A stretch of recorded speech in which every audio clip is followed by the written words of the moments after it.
안녕하세요. 저는 김현정 강사입니다. 제가 준비한 케이스는 총 5케이스고요. 여러분들께서 작업하실 때 이런 색감은 어떤 파우더 사용하지 할 때 저의 스케치를 참고해 주시면 좋을 것 같아요.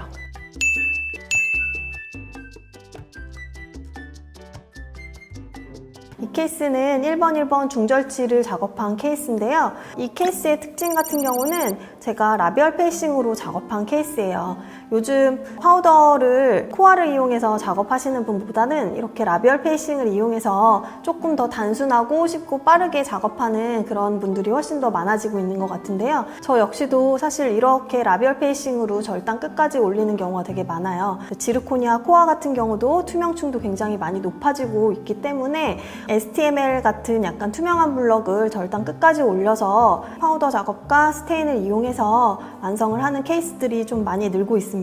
그렇게 작업했을 때의 장점 같은 경우는 수축률을 아무래도 많이 보상을 해주기 때문에 수축에 따른 그런 정확한 색깔 표현이라든지 이런 것들이 장점으로 느껴져서 이런 작업들을 좀 많이 하고 있는 편이에요. 특히나 이 케이스 같은 경우는 랭스 자체가 그 인접치에 비해서 굉장히 좀 짧은 케이스였기 때문에 코어로 서포팅을 많이 하더라도 아무래도 수축률이 조금 커질 수 있는 그런 케이스였기도 했기 때문에 저는 절단 끝까지 코어를 올려주는 그런 작업을 진행을 했습니다. 12번하고 22번하고 치아의 색깔이 좀 다르거든요.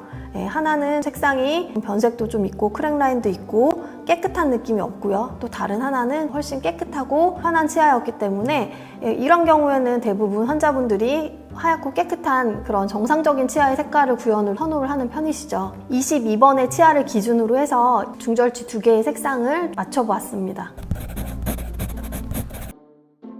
22번의 치아 색상을 한번 쉐이드 테이킹을 좀 해봤어요. 그래서 순서대로 보시면은 BL4, A1, A2 한 가지의 단일 색깔로만 찍지 않고 여러 개의 색깔을 비교할 수 있게끔 쉐이드 가이드를 대고 촬영을 했고요. 이제 보시면은 A1 정도의 색깔이라는 거를 이제 확실히 보실 수 있을 거예요. 근데 이 치아가 그래도 나름대로의 좀 캐릭터가 조금 들어가 있었기 때문에 사실 이런 케이스들을 보면은 사실 기공사들은 잘 표현해서 잘 맞춰보고 싶은 이런 욕구가 조금 샘솟는 케이스였다고 할 수 있을 것 같아요. 마멜론이라든지 할로의 특징이 조금 뚜렷한 케이스였기 때문에 이런 것들을 조금 잘 표현해 보려고 좀 노력을 했습니다.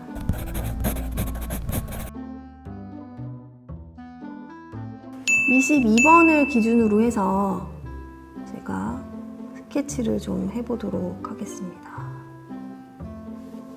이런 거 조금 되게 잘 그리고 싶어요. 치아를 그 모양에 맞춰서 나름대로 좀 노력해서 그려볼게요. 일단은 기본적으로 제가 코핑은 STML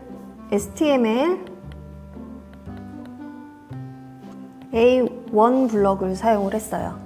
이제 절단 쪽의 코핑, 그러니까 사실 뭐 제가 이렇게 스케치를 하지만 코아의 두께, 그 다음에 최종 보철물의 두께, 그리고 파우더의 양에 따라서 각각 하시는 분들에 따라서 같은 색깔을 썼어도 색감은 조금 많이 다를 수 있다고 생각은 해요. 근데 일단 기본적으로 추가적인 설명을 좀 드리자면 저는 이제 코핑을 절단 쪽으로는 컷백을 조금 많이 한 편이에요. 제가 그 라비알 페이싱을 하는 목적 중에 하나는 수축률을 조금 줄이기 위해서, 수축률에 따른 그런 쉐이드의 변화를 좀 줄이는 걸 위해서 좀 절단 끝까지 올리는 경향이 있기 때문에 이제 이 케이스 같은 경우는 절단 끝 쪽에 투명도도 어느 정도 좀 있는 케이스였어요. 그래서 그러니까 보시면은 랭스가 짧기 때문에 절단 쪽으로는 굉장히 샤프하게 코아를 뽑을 수 있는 케이스였거든요. 그래서 그런 식으로 코핑을 작업을 했습니다.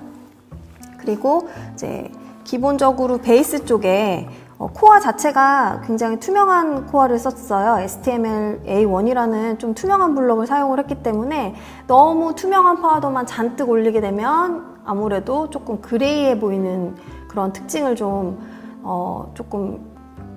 어두워 보일 수가 있다고 좀 생각이 들었기 때문에 일단 인접면 쪽이나 이제 절단 어느 정도까지는 OB를 사용을 해서 OB A1하고 A2 바디를 사용을 했어요. 이쪽에 차로 OB A1 그 다음에 서비컬 쪽에 채도가 조금 있어서 A2 바디를 사용을 해서 덴틴을 사용을 해서 아래쪽 부분을 조금 깔았고요.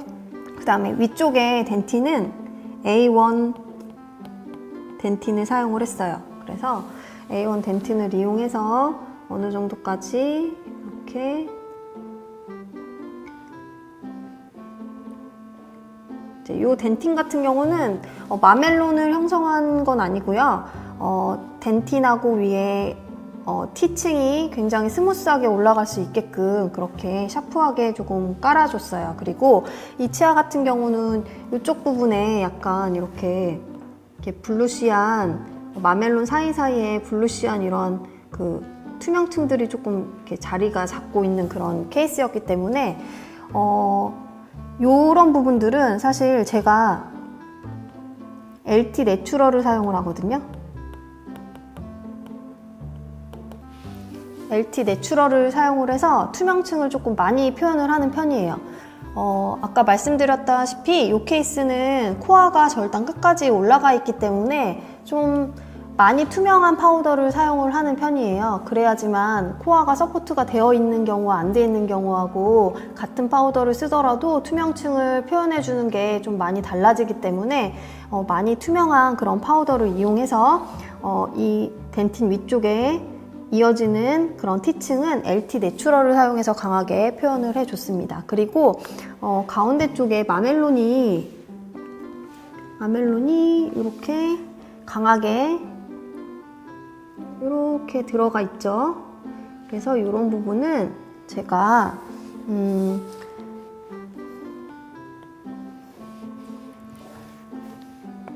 부분은 마멜론 원이랑 그리고 약간 은은하게 채도가 살짝 들어가 있어서 인사이절 오로라를 좀 믹싱을 해서 1차 빌드업을 완성을 했습니다. 네, 이렇게 캐릭터를 표현을 했고요. 그 다음에 2차로 1차가 베이킹이 되고 나서 아무래도 코아가 끝까지 올라가 있기 때문에 이런 투명층이라든지 캐릭터들이 조금은 부족하게 표현이 될 경우들이 좀 있어요. 특히나 이 절단 끝에 투명층이 조금 부족한 경우도 있는데 이제 이런 것들을 조금 더 보완을 해주기 위해서 내부 스테인을 작업을 했거든요.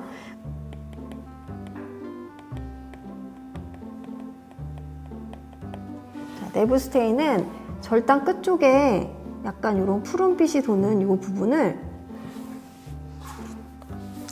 인사이저 블루 1이라는 스테인이 있고요. 인사이저 블루 2라는 게 있어요. 근데 인사이저 블루 1은 약간 푸른빛이 조금 많이 도는 거고 그 다음에 인사이저 블루 2는 조금 보랏빛이 많이 도는 그런 색감을 가지고 있거든요. 그래서 조금 인사이저 블루 1을 조금 더 사용을 하고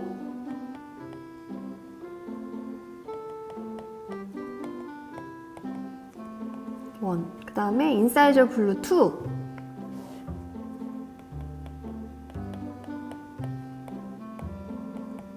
2를 한 2대1 정도? 2대1 정도로 믹싱을 해서 색감을 만들었고요. 내부 스테인 할 때 굉장히 중요한 거는 브라이트를 믹싱을 좀 해줘야지 색감이 은은하게 잘 표현이 되거든요. 그래서 요거 1에다가 브라이트를 1 정도 해서 추가적으로 약간 더 푸른빛의 투명층을 조금 더 표현을 해줬습니다. 2차 빌드업은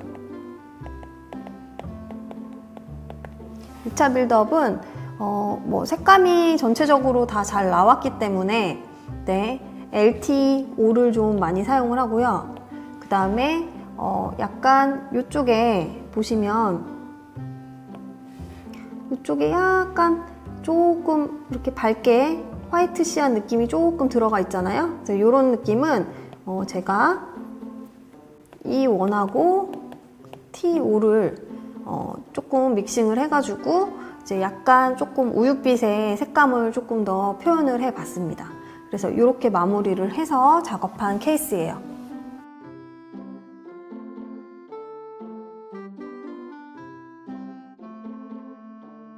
첫 번째 케이스 많이 도움이 되셨는지 모르겠어요. 지금 케이스 같은 경우는 약간의 캐릭터가 있어서 뭐 내부 스탠드 조금 들어가고 작업 과정이 좀 더 들어가긴 했지만 가성비 좋게 간단하면서 투명성 있는 색을 표현하기에도 적절한 것 같아요. 작업하실 때 많은 도움이 되셨으면 좋겠습니다. 그러면 첫 번째 케이스는 이것으로 마치도록 하겠습니다. 안녕.